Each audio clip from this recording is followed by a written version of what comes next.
After years of violence and living in fear, domestic abuse survivors in Canyon County are sharing their stories, but they're not sharing their traumas with just anyone. Rather, local offenders of domestic violence sitting directly in front of them. Our Madeline White has this 6 on Your Side exclusive.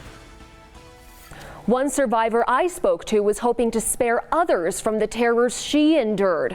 Through the Domestic Violence Impact Panel, she says she's been sharing her story with perpetrators for the last few years.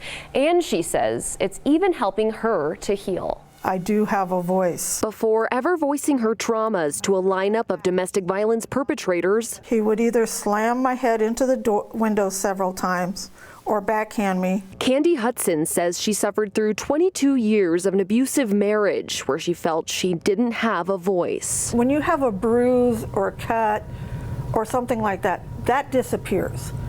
But when you're told repeatedly over and over again, you're worthless, you don't amount to anything, what you say doesn't matter, that actually cuts you to the quick. This impact panel, which includes other survivors but have been blurred out for safety, convenes in Caldwell to make DV offenders currently in treatment programs aware of lasting impacts abuse can have. They are both trying not to be like their dad in every way possible. Like on Candy's 2 sons, for instance. They knew that I was being abused, even though he did it in another room where they couldn't see what was going on. And sadly, their family's not alone. In 2017, ISP reported almost 5,800 incidents of violence between spouses, ex-spouses, and those in dating relationships. Candy escaped his cycle of control when coworkers noticed a bruise, prompting her to go to therapy and report the incident. And I know this sounds strange, but I actually learned to ride a motorcycle. An expedition of healing to regain her voice. I got to Illinois and I realized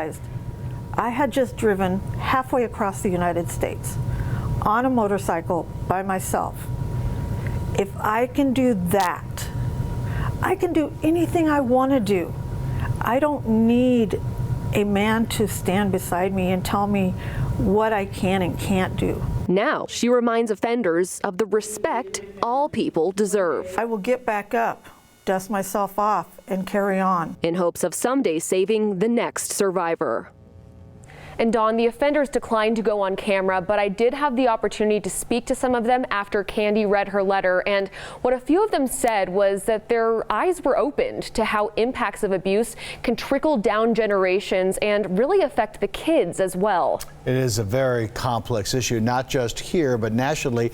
And the CDC reports a statistic for domestic abuse that is pretty alarming. Yeah, that's right, Dawn. The CDC says 1 in 4 women and 1 in 7 men have experienced severe physical violence by an intimate partner. So it doesn't discriminate by gender. All right, thanks for that report, Madeline. Thank you.